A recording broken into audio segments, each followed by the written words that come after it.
In many parts of Cumbria, several villages and towns have fallen victims to numerous floods, and many families have lost their homes because of it.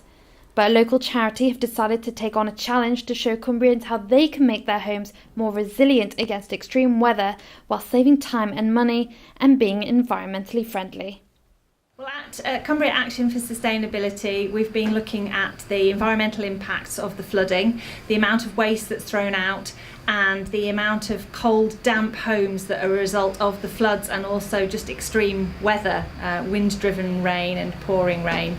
And we had the opportunity to follow the renovation of this property. We've got funding from Historic England and the Big Lottery to allow us to film fortnightly vlogs which are going to be on our social media channel. And it's really important that they're using materials like lime, which helps buildings to breathe. It means they're more flood resilient and more resilient to damp and rain. Hoping this project will be a showcase really for builders, for homeowners, architects, that they can use these products. They're widely available. We've got the skills in Cumbria and we need more people trained to do this.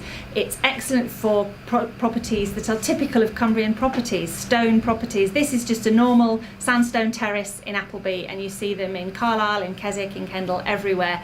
And they are ordinary people's homes, and they can be refurbished for people to live in happily with fewer risks should it flood. They're warmer houses, so they'll generate fewer carbon emissions, and they won't have to throw away all that rubbish every time it floods into a skip outside.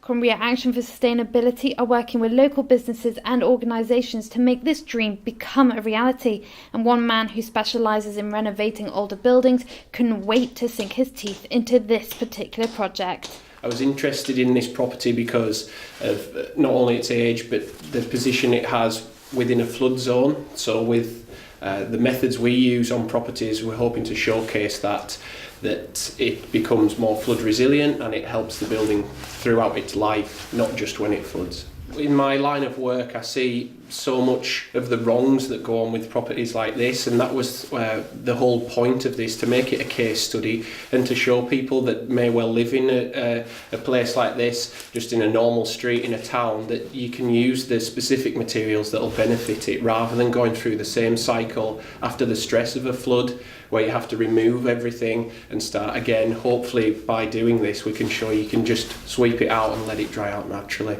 With the flooding, normally now over the past decades, it's been a case of strip out to a certain height, remove that material, remove the floor, put a skip outside, deal with insurers that can be stressful, bring in contractors that you don't know. They come into your house and reinstate those same products that'll then fail again when it floods. And I'm trying to stop that evolution of just going round and round in circles, and hopefully bring it back to what these properties should have in, using modern skills with it and bringing in local trades to help that understand that. And I'm also keen of promoting local trades.